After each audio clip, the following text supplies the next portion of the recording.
Selamat siang guys, teman-teman dimanapun berada ya.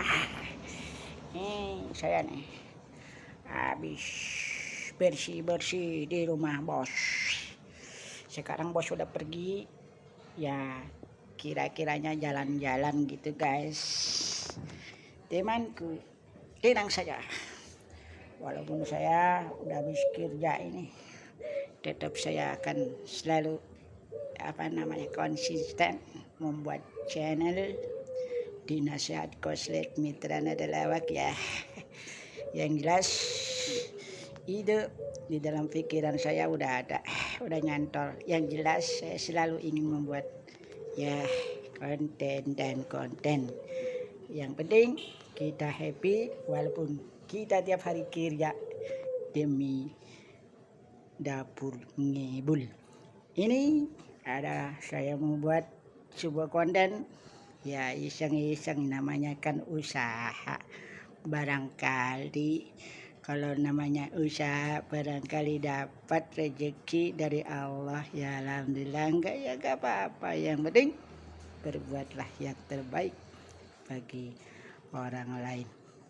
Bila ada manfaatnya silakan tombol lonceng dan komen di channel saya ini. Oke guys, teman-teman dimanapun berada, kali ini saya akan memberikan, jelas judulnya udah ada, yaitu Selendang Sakti Abu Nawas. Ngomong-ngomong guys, sambil jalan-jalan di halaman rumah Pak Bos gitu guys, kita ini ya biasa happy habis bersih mobil guys. Tuh mobil satunya udah pergi.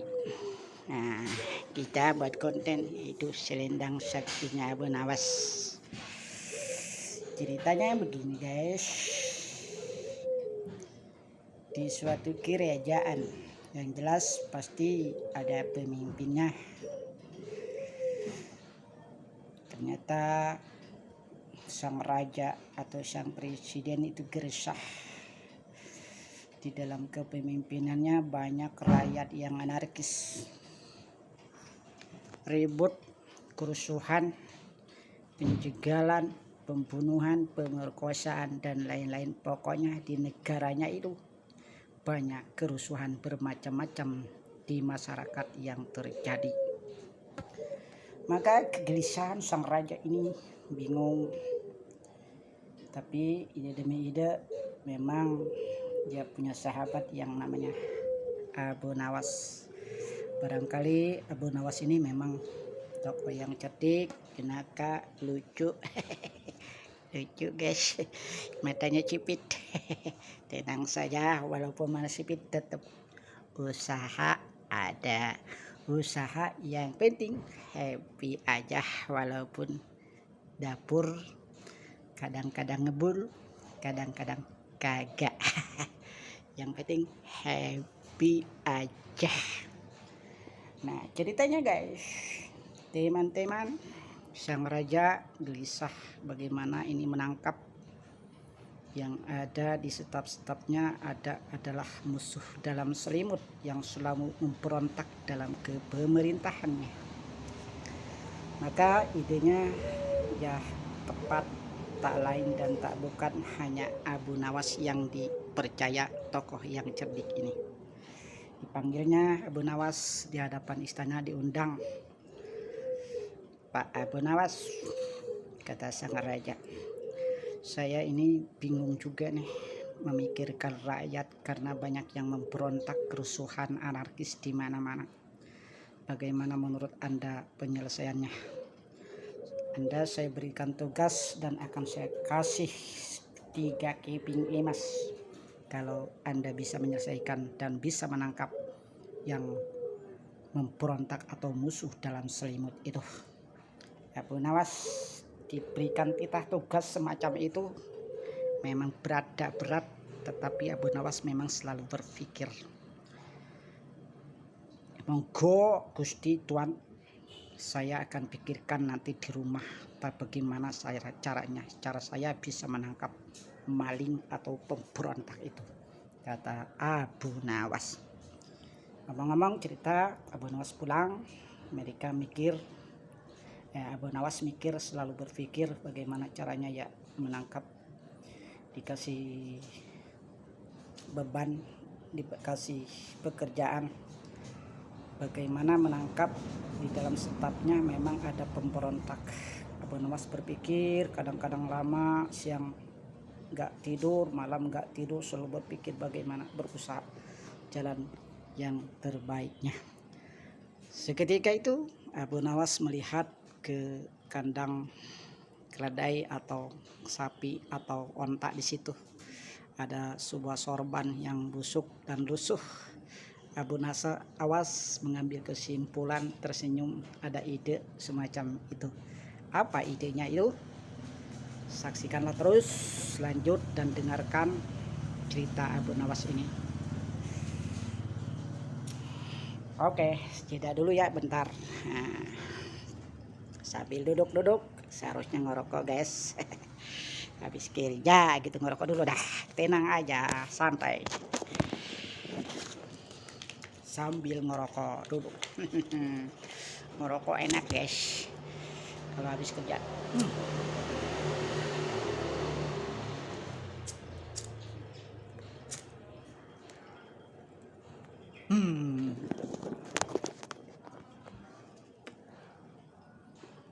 Wah, mantap.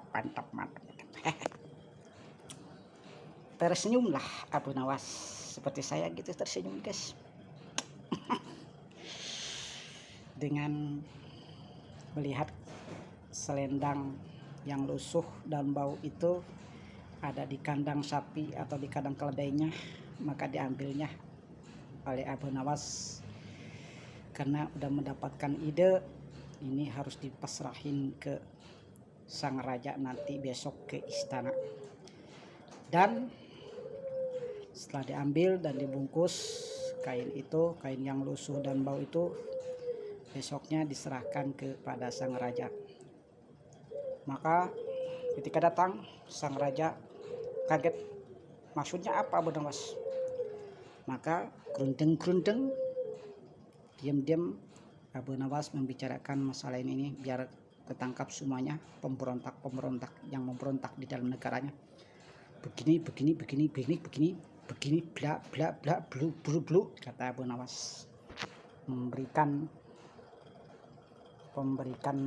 arahan pendapat kepada sang raja. Maka sang raja memang tersenyum, benar jatuh kayaknya nih bah, benar-benar ide yang cemerlang, kata sang raja. Ya, hanya Abu Nawas yang jadi andalan. Udah, setelah begitu kamu pulang aja Abu Nawas, besok kesini lagi kita akan mengumpulkan pada tentara, para penggawa, menteri-menteri, staf-staf. Saya akan berpidato di depan mereka, dan selendang sakti ini saya akan bungkus dan rapih, akan diberikan seluruh menteri-menteri. Saya suruh mencium bau busuknya selendang sakti ini. Udah ceritanya, keesokan harinya sang raja mengumpulkan staf dan menterinya. Ya, yang tersisa yang ditatarnya itu, yang dicurigai memang ada 5 staf menteri yang memberontak dalam negerinya. Maka dipanggillah staf menteri yang pertama oleh sang raja. Woi, kamu melaksanakan titah raja ya. Ini raja berpidato membawa sebuah mustika atau selendang sakti, tapi saya nggak bicarakan dari siapa ini. Yang jelas selendang sakti gaib yang sangat ajaib dan dimakbul, atau yang sangat gitu. Selendang ajaib. Selendang ajaib Abu Nawas.